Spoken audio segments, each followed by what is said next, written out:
అందరికీ వందనాలండి. 2 కొరింథీ పత్రిక మొదటి అధ్యాయాన్ని చదువుకుందాం. దేవుని చిత్తము వలన క్రీస్తు యేసు యొక్క అపోస్తలుడైన పౌలును, మన సహోదరుని తిమోతియును, కొరింథీలోనున్న దేవుని సంఘమునకును, అక్కయానంతటనున్న పరిశుద్ధులందరికీ శుభమని చెప్పి వ్రాయినది. మన తండ్రి అయిన దేవుని నుండి, ప్రభువైన యేసుక్రీస్తు నుండి కృపయు సమాధానమును మీకు కలుగునుగాక.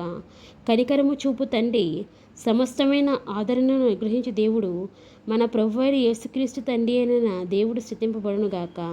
దేవుడు మమ్మను ఏ ఆదరణతో ఆదరించుచున్నాడో, ఆ ఆదరణతో ఎట్టి శ్రమలలో ఉన్నవారినైనను ఆదరించుటకు శక్తి గలవారమగునట్లు ఆయన మా శ్రమ అంతటిలో మమ్మను ఆదరించుచున్నాడు. క్రీస్తు యొక్క శ్రమలు మాయందు ఎలాగూ విస్తరించుచున్నవో, అలాగే క్రీస్తు ద్వారా ఆదరణీయం మాకు విస్తరించుచున్నది. మేము శ్రమ పొందినను మీ ఆదరణ కొరకును రక్షణ కొరకును పొందుదము. మేము ఆదరణ పొందినను మీ ఆదరణ కొరకై పొందుదము. ఈ ఆదరణ మేము కూడా పొందుచున్నట్టు ఆ శ్రమలను ఓపికతో సహించుటకు కార్యసాధకమై ఉన్నది. మీరు శ్రమలలో ఎలాగూ పాలివారై ఉన్నారో, అలాగే ఆదరణలోనూ పాలివారై ఉన్నారని ఎరుగుదము. గనుక మమ్మల్ని గూర్చిన మా నిరీక్షణ స్థిరమై ఉన్నది. మిమ్మల్ని గూర్చిన మా నిరీక్షణ స్థిరమై ఉన్నది. సహోదరులారా, ఆసియాలో మాకు తటస్థించిన గూర్చి మీకు తెలియకుండా మాకు ఇష్టం లేదు. అదేదనగా మేము బ్రతుకుదమన్న నమ్మకము లేక వినున్నట్లుగా మా శక్తికి మించిన అత్యధిక భారం వలన కృంగిపోతిమి. మరియు మృతులను లేపు దేవుని యందే కానీ మా యందే మేము నమ్మిక ఉంచుకున్నట్లు మరణముగుదమును నిశ్చయము మా మట్టుకు మాకు కలిగి ఉండెను. ఆయన అట్టి గొప్ప మరణం నుండి మమ్మల్ని తప్పించెను, ఇక ముందుకును తప్పించును. మరియు మా కొరకు ప్రార్థన చేయటం వలన మీరు కూడా సహాయం చేయుచుండగా ఆయన ఇక ముందుకును మమ్మల్ని తప్పించునని ఆయన యందు నిరీక్షణ గలవారై ఉన్నాము. అందువలన అనేకుల ప్రార్థన ద్వారా మాకు కలిగిన కృపావరము కొరకు అనేకుల చేత మా విషయమై కృతజ్ఞతాస్తుతులు చెల్లించబడును. మా అతిశయం ఏదనగా లౌకిక జ్ఞానం అనుసరింపక దేవుడు అనుగ్రహించు పరిశుద్ధతోనూ నిష్కాపట్యముతోనూ దేవుని కృపనే అనుసరించి లోకంలో నడుచుకుంటమనియు, విశేషంగా మీ ఎడలను నడుచుకుంటామనియు మా మనస్సాక్షి సాక్ష్యమిచ్చుటయే.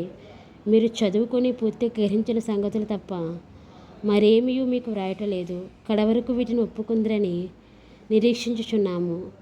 మరియు మన ప్రభువైన యేసు యొక్క దినమందు మీరు మాకెలాగో అలాగే మేము మీకును అతిశయ కారణమై ఉందుమని మీరు కొంత మట్టుకు మమ్మను ఒప్పుకొని ఉన్నారు. మరియు ఈ నమ్మిక గలవాడనై మీకు 2వ కృపావరము లభించినట్లు మొదట మీ యొద్దకు వచ్చి మీ యొద్ద నుండి మాసిదోనియాకు వెళ్ళి, మాసిదోనియా నుండి మరలా మీ యొద్దకు వచ్చి మీ చేత యూదయకు సాగనంపబడవలనని ఉద్దేశించి తిని. కావున నేను ఇలాగ ఉద్దేశించి చప్పల చిత్తుడుగా నడుచుకుంటున్నా. అవును అవునని చెప్పుచు కాదన్నట్టు ప్రవర్తింపవలనని నా యోచనలను శరీరానుసారంగా యోచించున్నానా? దేవుడు నమ్మదగినవాడు గనుక మేము మీకు చెప్పిన వాక్యం అవునని చెప్పి కాదన్నట్టుగా ఉండలేదు. మా చేత అనగా నా చేతను, సిల్వాను చేతను, తిమోతి చేతను మీలో ప్రకటింపబడిన దేవుని కుమారుడగు యేసుక్రీస్తు అవునని చెప్పి కాదని వాడై ఉండలేదు, కానీ ఆయన అవునని వాడై ఉన్నాడు. దేవుని వాగ్దానములు అన్నీ క్రీస్తునందు అవునన్నట్టుగానే ఉన్నవి కనుక మన ద్వారా దేవునికి మహిమ కలుగుటకై అవి ఆయన వలన నిశ్చయములై ఉన్నవి. మీతో కూడా క్రీస్తునందు నిలిచి ఉన్నట్టుగా మమ్మల్ని స్థిరపరిచి అభిషేకించిన వాడు దేవుడే. ఆయన మనకు ముద్ర వేసి మన హృదయములలో మనకు సంచకరమును అనుగ్రహించి ఉన్నాడు. మీ యందు కనికరం కలిగినందున నేను మరలా కొరింథీకు రాలేదు. నా ప్రాణముతోడు ఇందుకు దేవుని సాక్షిగా పెట్టుచున్నాను. మీ విశ్వాసం మీద మేము ప్రభువులమని ఇలాగ చెప్పుట లేదు, కానీ మీ ఆనందమునకు సాకారులమై ఉన్నాము. విశ్వాసము చేతనే మీరు నిలకడగా ఉన్నారు. దేవుడు తన పరిశుద్ధమైన వాక్యం దీవించి ఆశీర్వదించునుగాక. ఆమేన్. ప్రార్థన చేసుకుందామండి. పరిశుద్ధుడైన తండ్రి, సర్వాధికారమైన తండ్రి, సర్వాంతర్యామైన యేసయ్యా, ఈ దినం చూడడానికి ప్రభా యొక్క 2వ కొరింథీ పత్రిక మొదటి అధ్యాయాన్ని మేము ధ్యానం చేసుకోవడానికి ఇచ్చిన గొప్ప శ్రేష్టమైన అవకాశాన్ని బట్టి మీకే స్థుతులు స్తోత్రములు ప్రభా, వందనములు ప్రభా. ఈ వాక్యాన్ని వింటే బిడ్డలను జ్ఞాపకం చేసుకోండి, వారి కుటుంబాలను జ్ఞాపకం చేసుకోండి ప్రభా. వారిని దీవించండి ప్రభా, ఆశీర్వదించండి తండ్రి. వారికి ఉన్న అంతరంగ కోరికలను బహిరంగ కోరికలను తీర్చండి ప్రభా.